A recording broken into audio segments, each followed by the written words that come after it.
મારા વાલા પ્રિયો, ઈસુ ખ્રિસ્તના નામમાં હું તમને શુભેચ્છા પાઠવું છું.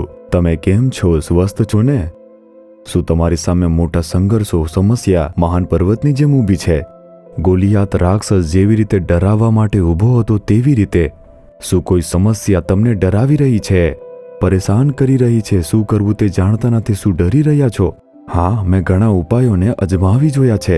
ઘણા બધા લોકો મારી મદદ માટે આગળ આવ્યા, પરંતુ કોઈ પણ કશું કરી શક્યું નહીં. સત્તાવાળાઓ પણ મદદ કરી શક્યા નહીં. પ્રખ્યાત લોકો પણ મદદ કરી શક્યા નહીં. હું જેમના પર વિશ્વાસ કરતો હતો તે ડરી ગયા. મને ખબર નથી શું કરવું. પરેશાન છો?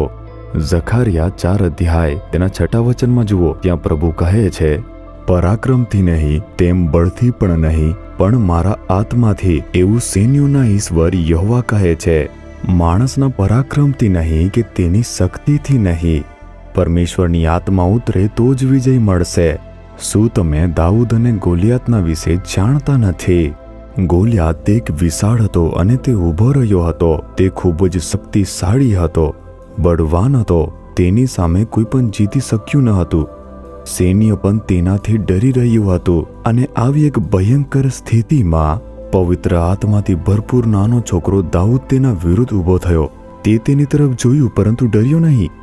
બહાદુરીથી કહ્યું કે હું જઈને લડીશ. તે એક શક્તિશાળી અને મજબૂત માણસ હોઈ શકે છે. પવિત્ર આત્મા તે મારી સાથે છે, પ્રભુ મારી સાથે છે, એ હિંમત હતી. તેણે કેવી રીતે મેળવ્યું? તે સામર્થ, પરાક્રમ જે પવિત્ર આત્માએ તેને આપી. તે બહાદુરીથી તે વિશાળની સામે ઊભો રહ્યો. તેણે સામે એક યુદ્ધ કર્યું અને થોડા સમયમાં જ એક પથ્થર મારીને તે રાક્ષસને પાડી નાખ્યો અને પ્રભુએ તેને મહાન વિજય આપ્યો. તમે તમારા પરાક્રમ કે શક્તિ ઉપર વિશ્વાસ કરશો નહીં. પ્રભુ જે મારી સાથે છે, પવિત્ર આત્મા છે, તે મને બળવાન બનાવે છે, તેના પર વિશ્વાસ કરો. ચોક્કસપણે વિજય તમને મળશે. એટલે તો પ્રભુ કહે છે કે શક્તિથી નહીં મારા પુત્ર પુત્રી, સત્તાથી નહીં પરંતુ મારી આત્મા દ્વારા. તે કેવી રીતે થશે તેનાથી ડરશો નહીં. પવિત્ર આત્મા તમને વિજય અપાવશે.